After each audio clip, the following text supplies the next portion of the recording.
Partners van Culinair Live zijn Schmidt Zeevis, Alsace Smaakexperience.com, Banketbakkerij Lamers, Brood- en Banketbakkerij Fleuren, Passie voor Vis, Restaurant Aubergine, Rooswinkel, De Boza, Van Berkem Sittard, Van Vollegrond, Marcel Jansen Groenteteelt en Smit en Dorlas Koffiebranders.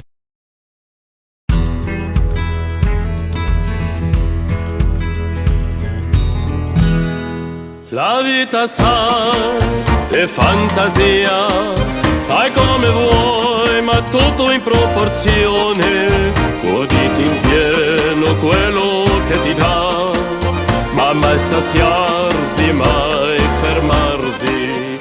Tussengerecht genieten de mensen hier van kreeft. Bij mij aan tafel Tom Rietveld van Schmidt Zeevis. Hartelijk welkom. Paul, wat heb je gemaakt met kreeft? Want het ziet er prachtig uit, maar dat ben ik gewend van jou. Gewoon heel kreeft heel natuurlijk gelaten. Een beetje courgette, paksoi, een klein beetje kokosschuim. Eigenlijk schuim?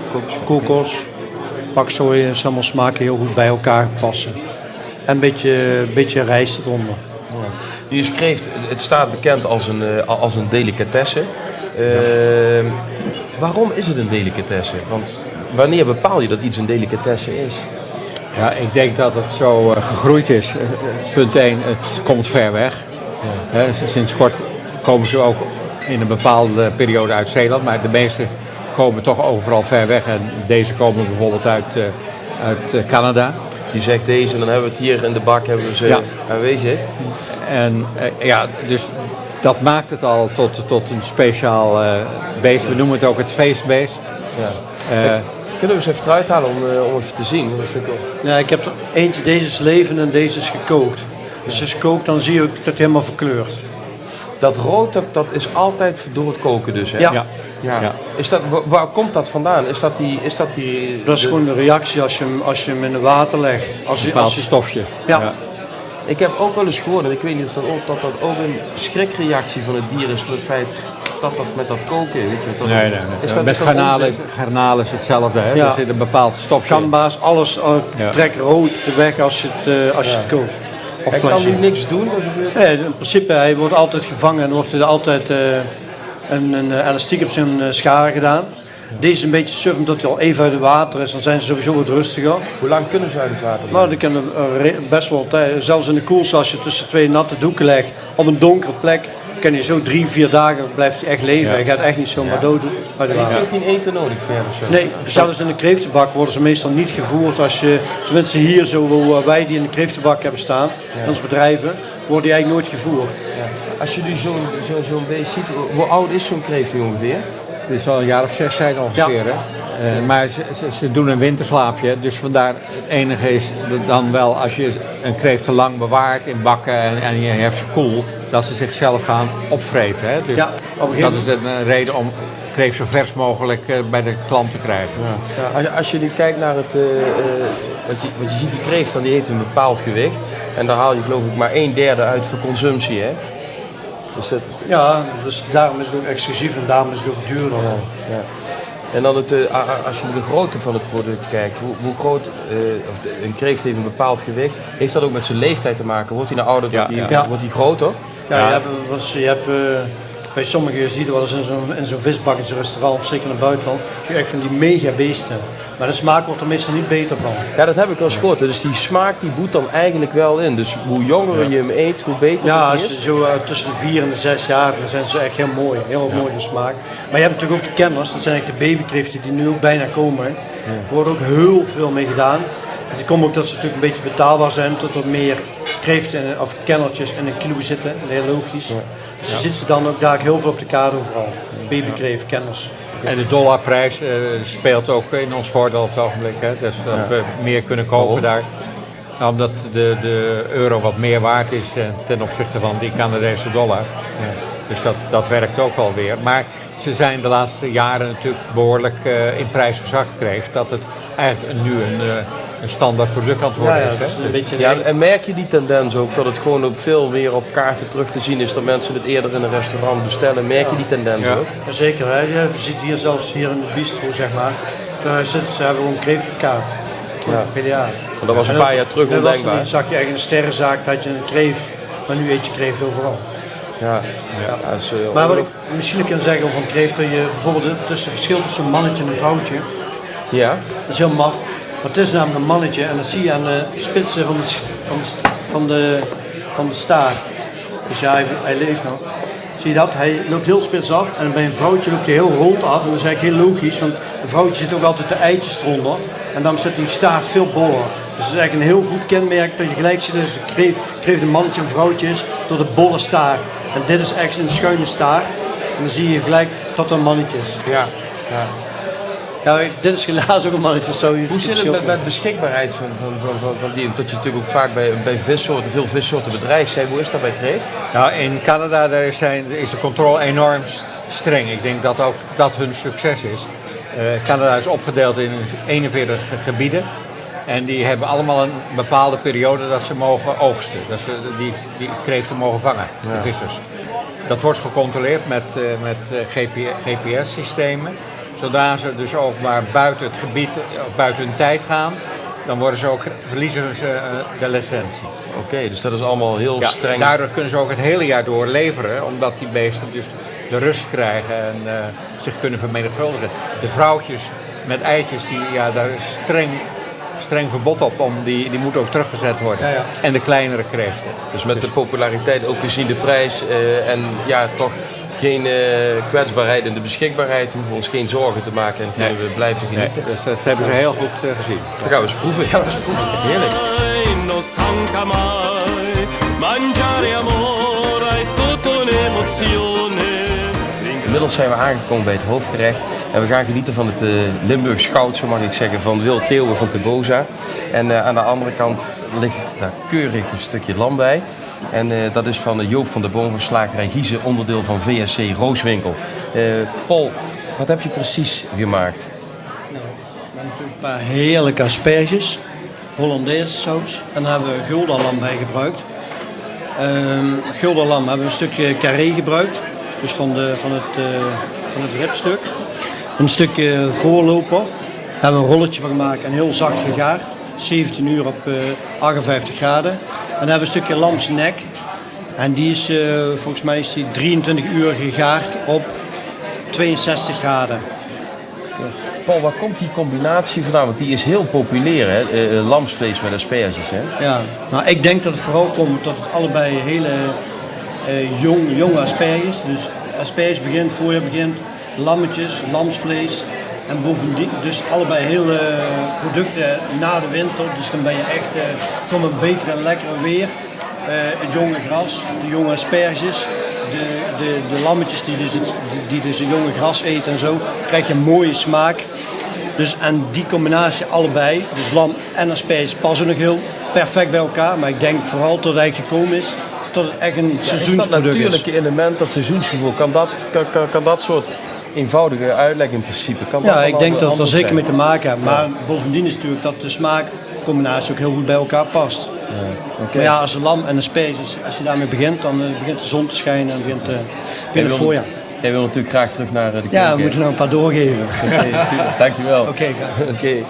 Ja, dat is natuurlijk prachtig om te zien. Ja, Wil, ik begin even bij jou. Als je kijkt naar asperges, jij bent zo vaak bezig met nieuwe rassen en nieuwe teeltechnieken. Waarom is dat eigenlijk dat je daar continu in je bedrijf mee bezig bent?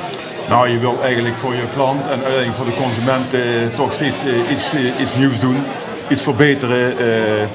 Ja, dus je dwingt jezelf eigenlijk toch steeds tot nieuwe dingen en daardoor blijf je namelijk ook interessant voor je klant en een beetje voorop lopen.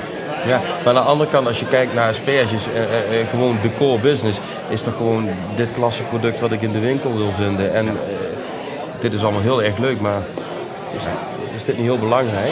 Nou goed, het zijn dingetjes die wij erbij doen om iets aan te bieden wat niemand anders aanbiedt. De core business is voor 99% gewoon de mooie asperges zoals die hier voor ons ligt. En ja goed, dat hoop ik ook dat dat zo blijft. We kunnen daar wel op een andere manier in de toekomst nog proberen daar verbeteringen aan te brengen. Misschien een smaak of zo, maar ik hoop dat het op die manier blijft. Een stuk onderscheidend vermogen natuurlijk naar je concurrenten toe. Aan de andere kant, als je kijkt naar asperges, dan is het ook een product wat ook heel veel medicinale werking heeft. Toch wordt daar promotioneel gezien, en dan denk ik echt vanuit buiten, commercieel gezien, daar de consument weinig mee gedaan, vind ik. Ja goed, de consument is in zijn totaliteit gewoon weinig bezig met echt gezond op te letten op gezond eten. Asperges is een product wat zeg maar in de top 3 staat van van de producten die het meest ontgiftigend werken. Ja, ze werken zeer ontgiftigend, zeg maar reinigend, zuiver de lever en zo. Daar is echt heel veel nog in te winnen. Ja. Alleen ja goed, het is voor de consument nog steeds onbekend. Ja. Uiteindelijk is asperges voortgekomen uit een medicinaal iets vanuit het verleden. Maar dat is toch wel typisch, want als je ziet dat we eigenlijk, mensen worden zich steeds bewuster van gezonde voeding, sporten, noem maar op. Het wordt allemaal, het krijgt steeds een importantere plek in onze samenleving. Hè? En dan heb je hier een product liggen wat gewoon die werking heeft. En dat wordt eigenlijk nog niet zo op de maximale uitgebuit. Heeft dat ook dat het moeilijk nog met zekerheid aan te tonen is, of is het wel met zekerheid al aan te tonen? Ja, kijk, het is zo dat wil je een claim leggen op iets, dat het echt gezond is als je zoveel gram per dag eet, dan moet het wel echt hard door de wetenschap bewezen worden. En dat is op dit moment nog niet het geval. Het zijn meer ervaringen van mensen die een bepaald dieet volgen, zoals mijn vader dat ook heeft gedaan. Ja. En daar blijken dan wel de resultaten uit, maar echt een harde claim van als je zoveel gram per dag eet, dan genees je van dit en dit, dat is er nog niet. Hoe vind jij zelf de combinatie met lam? Dat is mijn lievelingsgerecht, dus dat komt heel goed uit. Ik vind lam en asperge, net zoals Paul het net ook vertelt, het voorjaarsgevoel, die smaakcombinatie is super. Dat is mooi om te horen, dankjewel Wil. Dan kom ik bij Joop. Is dat voor u ook zo, de combinatie asperge en lam? Absoluut, ja. Dat is een super combinatie. Dat is gewoon, je kunt het ook direct merken als het voorjaar wordt en de asperges komen. Dan krijgen we ook meteen de vraag naar lamsvlees. Ja, direct. Ja. U bent, slagerij Giese is onderdeel van VSC Rooswinkel. Ja. Zelfstandig familiebedrijf nog. Ja. Het zit toch onder een vlag, VHC. VHC Groep. Hoe moet ik dat dan zien? Het is nog een zelfstandig bedrijf, maar aan de andere kant het zit toch bij een organisatie aangesloten. Ja. Hoe werkt zoiets? Dat zijn 4-5 familiebedrijven bij elkaar. En met landen verspreid? En over het hele land verspreid. En het voordeel is dat er ontzettend veel samengewerkt wordt qua inkoop en advertenties en allerlei projecten die lopen. Dus de samenwerking is heel mooi. Ja. Ze hebben ieder een eigen gebied en daar blijven ze netjes in. En samen wordt er heel veel bereikt door die samenwerking van die familiebedrijven. Het samen sterker voelen, natuurlijk allemaal dezelfde mentaliteit omdat het familiebedrijven zijn. Dus in 2005 is Giese overgenomen. Dat was dat al 2005, ja. Waarom heeft Giese zich over laten nemen? Op dat moment zocht hij echt wel samenwerking met iemand erbij. Omdat je dan in een samenwerkingsverband toch een breder publiek en ook wat makkelijker met je transport en met je hele gebeuren zit. Als zelfstandig dan is het altijd wel wat lastiger. En als je een goede partner daarbij hebt, is het gewoon toch wel makkelijk om in de markt te kunnen blijven. Ja. Het gaat natuurlijk dan, hebben we het eigenlijk over het totale pakket. Je wil natuurlijk als grossierderij dat die klant nog maar één telefoonnummer hoeft te pakken om daar zijn hele order door te kunnen geven. Gaat dat niet vaak ook ten koste van kwaliteit? Omdat je natuurlijk met heel veel disciplines onder één dak komt te zitten. Nee, dat is als je werkt met goed opgeleide mensen en je hebt specialisten in huis die dat goed kunnen delegeren, dan gaat dat uitstekend. Het heeft zelfs voordelen onder één dak. Je hebt korte lijnen. De mensen hoeven inderdaad maar één nummer te bellen. Ze krijgen één pakbon, één factuur. En dat werkt uit zich perfect. Ja. En Giese zit nog niet gevestigd in Roermond, heb ik begrepen? Nee, we gaan binnenkort, halfweg volgende maand, verhuizen we van Heerlen naar Roermond. En wordt het bedrijf helemaal overgeplaatst. Ja. Oké, dus dan wordt alles weer onder één dak geplaatst. Ja. En dat maakt natuurlijk de samenwerking intern sterker. Wat verwacht je er zelf van zo'n verhuizing? Gaat dat heel veel. Ja, ik verwacht er echt heel veel van. Omdat je toch wel een aantal meer mogelijkheden krijgt om met korte lijnen, met snel reageren en direct contact met de klanten, dat je toch wel wat beter in kunt vullen, nog mooier in kunt vullen. Ja.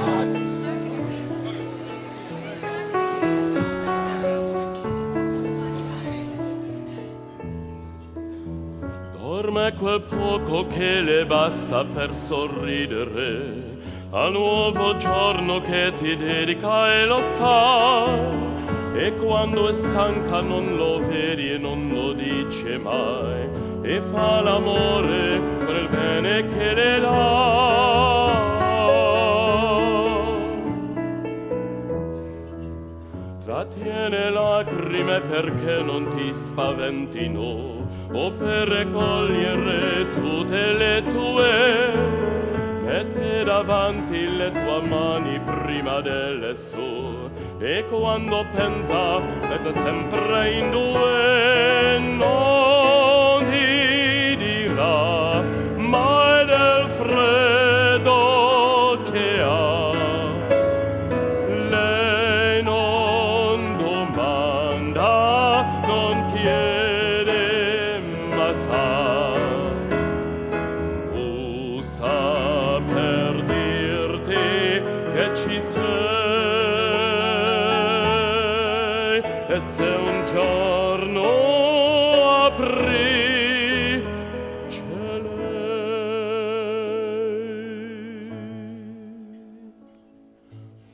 Può non parlare, ma i suoi occhi non ti mentono, perché i suoi occhi sono tutto quel che ha.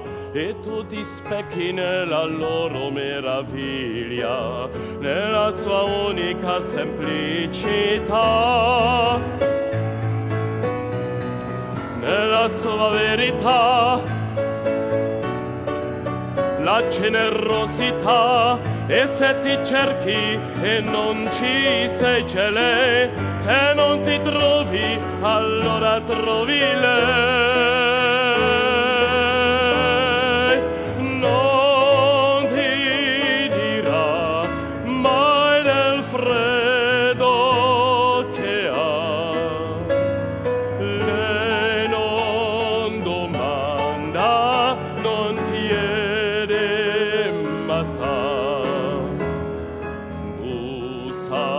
Per dirti che ci sei,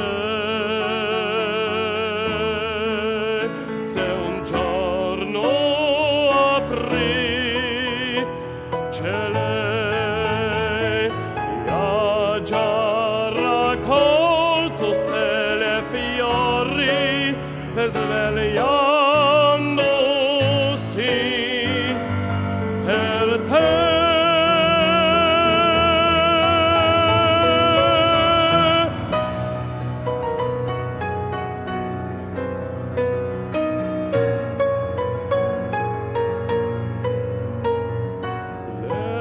Non domanda, non chiede, ma sa.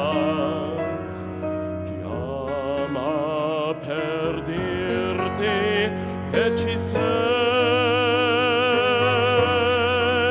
e se un giorno apri, c'è lei. Quel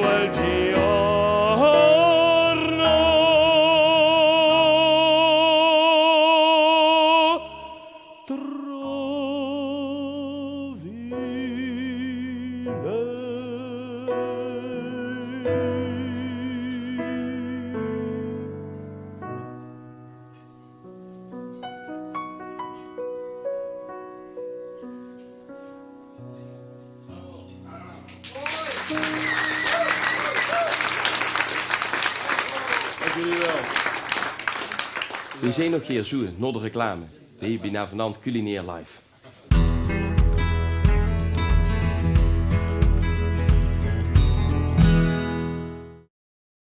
Partners van Culinair Live zijn Schmid Zeevis, Alsace Smaakexperience.com, Banketbakkerij Lamers, Brood- en Banketbakkerij Fleuren, Passie voor Vis, Restaurant Aubergine, Rooswinkel, De Boza, Van Berkem Sittard, Van Vollegrond, Marcel Jansen Groenteteelt en Smit en Dorlas Koffiebranders.